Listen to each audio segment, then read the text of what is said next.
Hello everyone, welcome to my YouTube channel TAC the science classes. आज हम इस video में क्लास 8 साइंस का चैप्टर नंबर 12 फ्रिक्शन के बारे में डिस्कस करेंगे। तो स्टार्ट करते हैं।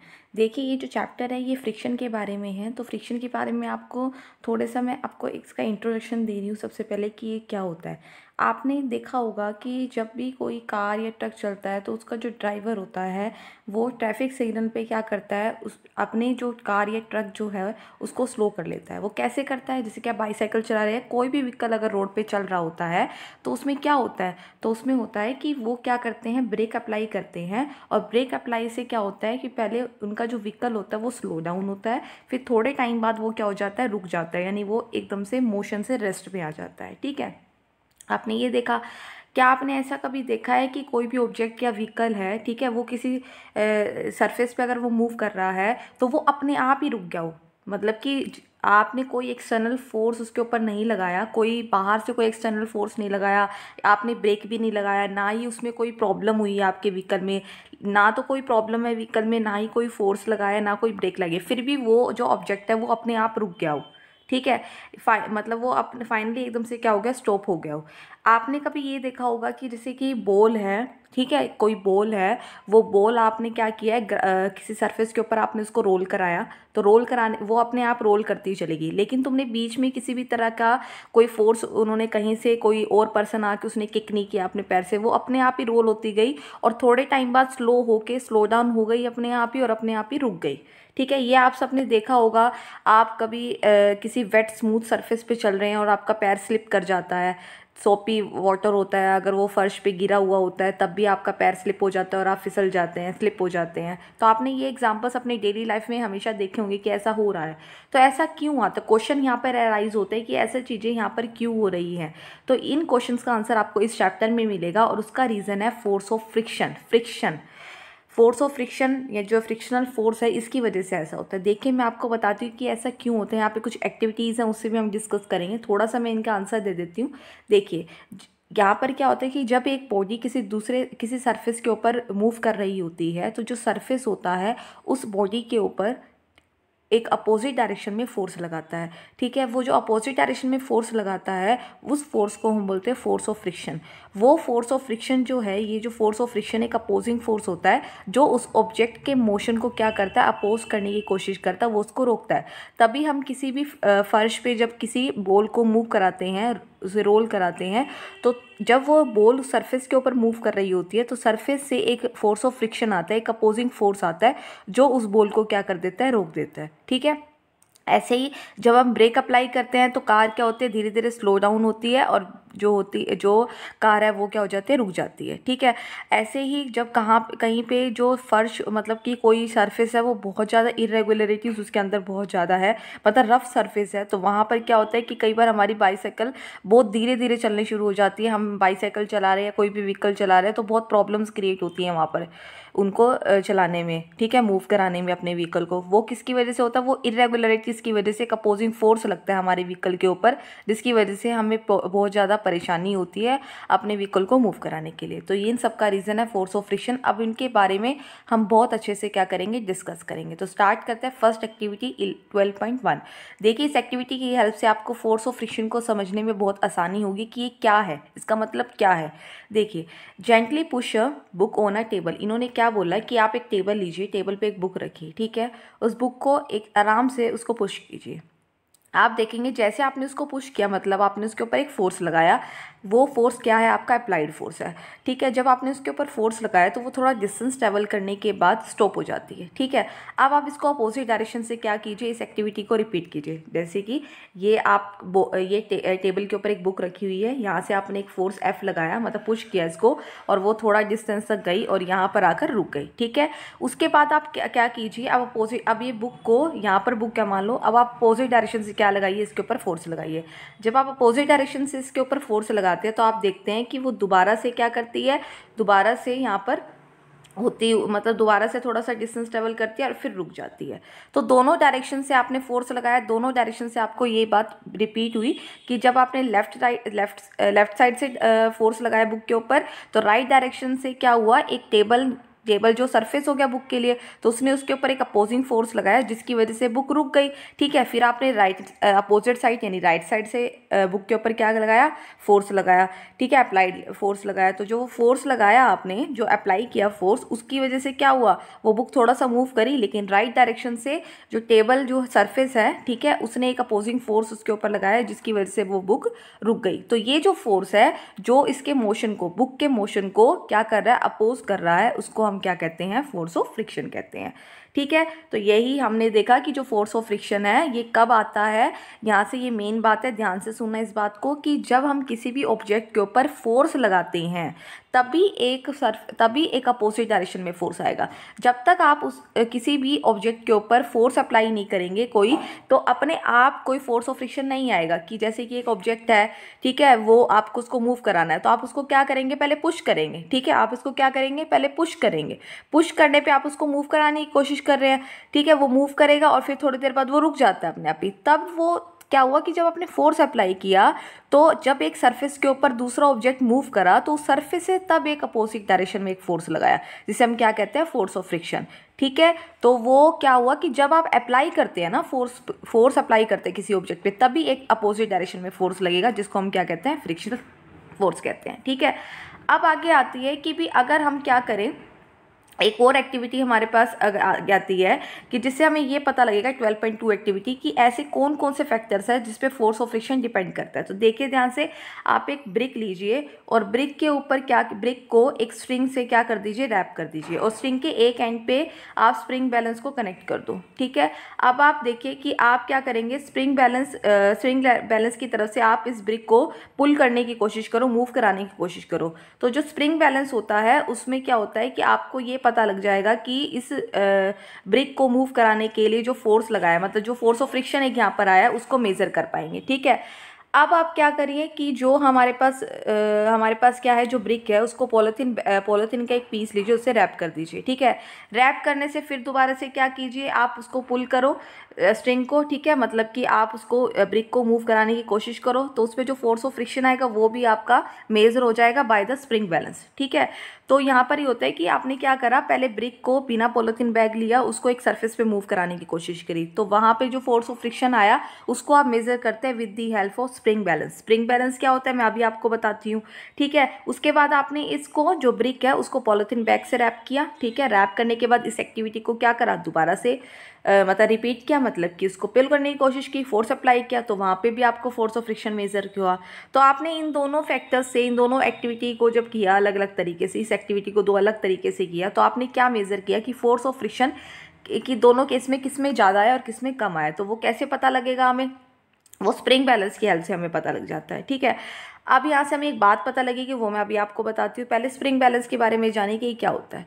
स्प्रिंग बैलेंस एक ऐसा डिवाइस होता है जिसका हम यूज़ करते हैं for measuring the force acting on an object, कि किसी भी ऑब्जेक्ट के ऊपर जो फोर्स एक्ट हो रहा है, फोर्स लग रहा है, उस फोर्स की वैल्यू हमें स्प्रिंग बैलेंस से पता लगती है। ठीक है, अब इसकी कंस्ट्रक्शन क्या होती है, स्प्रिंग बैलेंस के अंदर एक कोल्ड स्प्रिंग होता है, एक स्प्रिंग होता है जो ऊपर नीचे होता है, कि जैसे कि आपको ये हुक नज़र आ रहा है, इस हुक पे हम किसी ऑब्जेक्ट को मतलब क्या करते हैं, इसको हैंग करते हैं, जिसका हमें फोर्स या वेट मेजर करना होता है। ठीक है, तो हम इसके ऊपर जब इस हुक के ऊपर हैंग करते हैं इसको, तो हैंग करने से क्या होता है कि जो इसके अंदर एक स्प्रिंग होता है, ठीक है, इसके अंदर जो स्प्रिंग होती है, ये स्प्रिंग होता है, एक पॉइंटर होता है, ये स्केल बना हुआ है, देखो ये स्केल आपको दिखाई दे रहा है, और इसके अंदर जो स्प्रिंग होता है वो स्ट्रेच होता है थोड़ा सा, जब आप इस हुक के ऊपर वेट को हैंग करते हैं। ठीक है, तो वो जब स्ट्रेच होता है तो उसका पॉइंटर क्या होता है, मूव करता है। तो वो पॉइंटर जिस पॉइंट पे, जिस नंबर पर आपका पॉइंट आउट करता है वो पॉइंटर, ठीक है, वो जो रीडिंग आती है स्केल पर, वो हमें फोर्स का मैग्नीट्यूड बता देती है, यानी कि उस ऑब्जेक्ट के ऊपर कितना फोर्स लगा है वो हमें पॉइंटर हमें क्या बताता है, हमें स्केल की हेल्प से वो पॉइंटर हमें हेल्प करता है उसकी वैल्यू बताने के लिए। ठीक है, तो ये स्प्रिंग बैलेंस होता है जिससे हम फोर्स या वेट किसी बॉडी का मेजर कर सकते हैं। ओके, अब आगे देखिए कि हमने जो 12.2 एक्टिविटी की थी, उस एक्टिविटी में हमने ये देखा था कि भी ब्रिक, पहले हमने ब्रिक ली, ब्रिक को मूव कराया, तो वहाँ पे जब जो ब्रिक है वो सरफेस होता है, ठीक है। जो आप ब्रिक देखेंगे वो एक सरफेस मतलब किसी सरफेस पे मूव कर रहा है, तो वो ब्रिक के अंदर भी इरेगुलरिटीज़ होती हैं और जो सरफेस है उसके अंदर भी कुछ इरेगुलरिटीज़ होती हैं। ठीक है। तो जब एक ब्रिक को सरफेस पे मूव कराने की कोशिश करी तो वहाँ इरेगुलरिटीज़ ज़्यादा हो जाने की वजह से क्या हुआ, वो रफनेस थोड़ी ज़्यादा आई, जिसकी वजह से फोर्स ऑफ फ्रिक्शन वहाँ ज़्यादा लगा। यानी जब आपने ब्रिक के ऊपर पॉलीथीन नहीं लगाया था ना, तो उस टाइम पे फोर्स ऑफ फ्रिक्शन ज़्यादा आया था। ठीक है। लेकिन जब आप ब्रिक के ऊपर एक पॉलीथीन लगा देते हैं तो वहाँ स्मूथनेस थोड़ी आ जाती है और स्मूथनेस की वजह से वो ब्रिक आसानी से, थोड़ा सा फोर्स अप्लाई करने पे आसानी से मूव करना शुरू कर देती है। ठीक है। इसका मतलब क्या हुआ कि वहाँ फोर्स ऑफ फ्रिक्शन कम हुआ, क्योंकि फ्रिक्शन फोर्स होता है कि जो आपके मोशन को, किसी बॉडी के मोशन को अपोज करती है। अब मोशन अगर आसानी से हो रहा है, इसका मतलब अपोजिट डायरेक्शन में फोर्स क्या लग रहा है, कम लग रहा है। तो जब हमने ब्रिक के ऊपर पॉलीथीन बैग लगाया था तब आसानी से मोशन हो रहा था, इसका मतलब फोर्स ऑफ फ्रिक्शन उस केस में क्या होगा, कम होगा। ठीक है।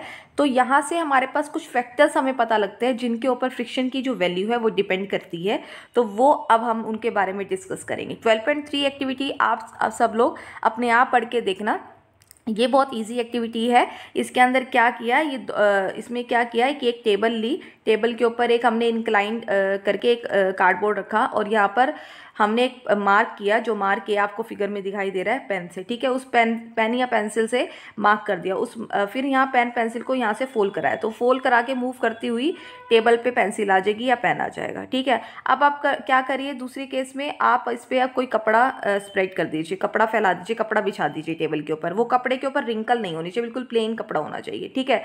बिल्कुल सही से, बिल्कुल अच्छे से वो कपड़ा बिछा होना चाहिए, रिंकल्स नहीं होने चाहिए। तो अब दोबारा से आप यही जो मार्क आपने पहले पॉइंट किया था, ए पॉइंट मार्क किया था, वहीं से पेन या पेंसिल को रोल करा दीजिए। ठीक है। वो दोबारा देखिए कि क्या उसने पहले वाले केस में जितना डिस्टेंस ट्रेवल किया था पेंसिल ने, उतना ही अभी भी किया है। ठीक है। अब क्या कर दीजिए, कपड़े को हटा दीजिए और इसमें आप थोड़ा सा सैंड यानी रेत लीजिए, उस रेत को फैला दो टेबल के ऊपर हर जगह पे। अब दोबारा से मार्क के जहाँ पर आपने ए पॉइंट पे मार्क किया था वहाँ से उस पेंसिल को रोल कराओ। अब दोबारा से देखो क्या पेंसिल ने इस बार भी वही डिस्टेंस ट्रेवल किया जो फर्स्ट और सेकंड केस में किया था। ठीक है। इस एक्टिविटी को रिपीट करना है 3 बार। तो अब देखो यहाँ से क्या पता लगा, यहाँ से ये पता लगता है इन एक्टिविटीज़ को करने से कि जो फ्रिक्शन होता है ना, फ्रिक्शन किन किन फैक्टर्स पे डिपेंड करता है, 3 फैक्टर्स पे डिपेंड करता है। एक तो रफनेस ऑफ द सरफेस पे, एक स्मूथनेस ऑफ द सरफेस पे, और एक वेट ऑफ द बॉडी के ऊपर कि जो बॉडी है उसका वेट क्या है। ठीक है।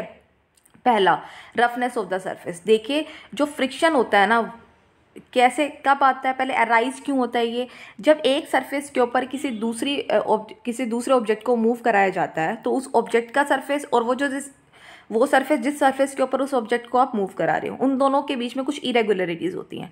आपको वो सरफेसेस दिखाई देते होंगे बिल्कुल स्मूथ, कि आपको बिल्कुल सही दिखा रहे हैं, स्मूथ दिखाई दे रहे हैं, लेकिन एक्चुअल में ऐसा नहीं होता, उनके अंदर बहुत ज़्यादा इरेगुलरिटीज़ होती हैं। तो उन इरेगुलरिटीज़ की वजह से क्या होता है, ये दोनों सरफेस जो होते हैं उनके अंदर जो वो इरेगुलरिटीज़ होते हैं, वो जब एक सरफेस के ऊपर दूसरी ऑब्जेक्ट जब मूव कर रहा होता है तो दोनों ऑब्जेक्ट के अंदर दोनों सरफेस के अंदर जो इरेगुलरिटीज़ होती हैं वो आपस में एक दूसरे को लॉक कर देती हैं।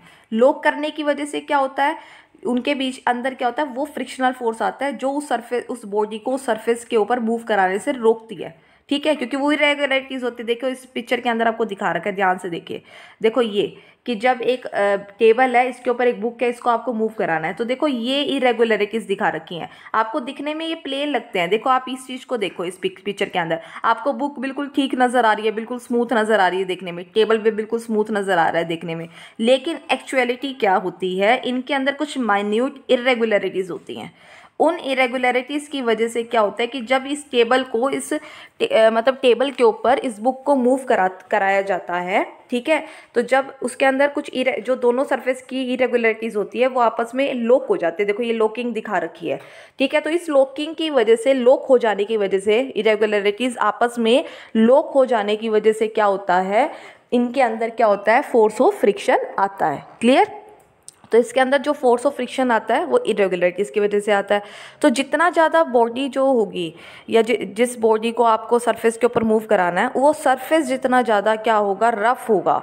ठीक है। उसके अंदर इरेगुलरिटीज़ उतनी ही ज़्यादा होगी, और इरेगुलरिटीज़ जितनी ज़्यादा होगी उतना ही ज़्यादा फोर्स ऑफ फ्रिक्शन होगा। सेकेंड, अगर आप सरफेस को स्मूथ कर दीजिए, जितना ज़्यादा सरफेस स्मूथ है, जितना ज़्यादा सरफेस क्या है, स्मूथ है, उतनी ही कम उसके अंदर क्या है, इरेगुलरिटीज़ है, उतनी ही कम उसके अंदर क्या होती है, इरेगुलरिटीज़, और इरेगुलरिटीज़ जितनी ज़्यादा कम होगी तो इंटरलॉकिंग उतनी ही कम होगी, तो फोर्स ऑफ फ्रिक्शन क्या होगा, बहुत कम होगा उस केस में। फोर्स ऑफ फ्रिक्शन में ये नहीं कह रही बिल्कुल ज़ीरो होगा, नहीं, कम होगा, ठीक है। तो ये हमारे पास था सेकंड फैक्टर। थर्ड फैक्टर हमारे पास क्या आता है, थर्ड फैक्टर हमारे पास आता है कि जैसे कि कोई बॉडी है, उस बॉडी का वेट बहुत ज़्यादा है, मतलब हैवी लोड है, वो आपको उसको फर्श पे मूव कराना है, तो आप उसके ऊपर एक फोर्स अप्लाई करते हैं।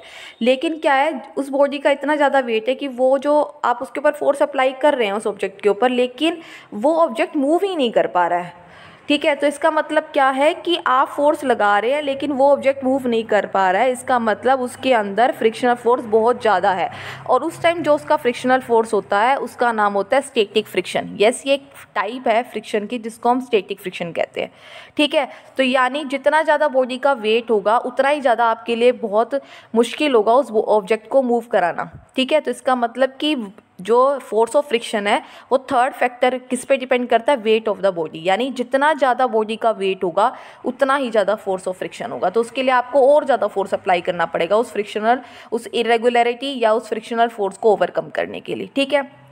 और उस टाइप जो फ्रिक्शन का नाम होता है, जो फ्रिक्शन की टाइप है वो होता है स्टैटिक फ्रिक्शन, ओके। तो हमने आज पढ़ा कौन फ्रिक्शन के बारे में, उनके कुछ एग्जांपल्स, कौन कौन से फैक्टर्स है जिनके ऊपर फ्रिक्शन डिपेंड करता है, और साथ ही साथ हमने एक टाइप पढ़ी फ्रिक्शनल फोर्स की जो स्टैटिक फ्रिक्शन है, ठीक है। स्प्रिंग बैलेंस के बारे में हमने पढ़ा। अब आगे आने वाली जो वीडियोस होगी उसमें मैं आगे कुछ फ्रिक्शन के टाइप्स बताऊंगी और कुछ फ्रिक्शन के बारे में बताऊंगी कि जो फ्रिक्शन होता है वो हमारा फ्रेंड भी होता है और फो भी होता है, मतलब कि जो फ्रिक्शन होता है वो किन किन तरीक़ों में हमारी हेल्प करता है, मतलब किस किस चीज़ के लिए वो हमारे लिए हेल्पफुल होता है और कौन कौन सी चीज़ों के लिए वो हमारे लिए बहुत ज़्यादा नुकसानदायक होता है। तो वो चीज़ें हम बाद में डिस्कस करेंगे। आज हम इस वीडियो में इतना ही पढ़ेंगे। आई होप आपको सब कुछ क्लियर हो गया हो, सारे टॉपिक्स अच्छे से क्लियर हो गए हो। अगर आपको किसी भी टॉपिक में कोई भी क्लियरिटी नहीं हो, कुछ भी समझ ना आया हो, तो आप कमेंट बॉक्स पर मुझे कमेंट करके पूछ सकते हैं। Thank you.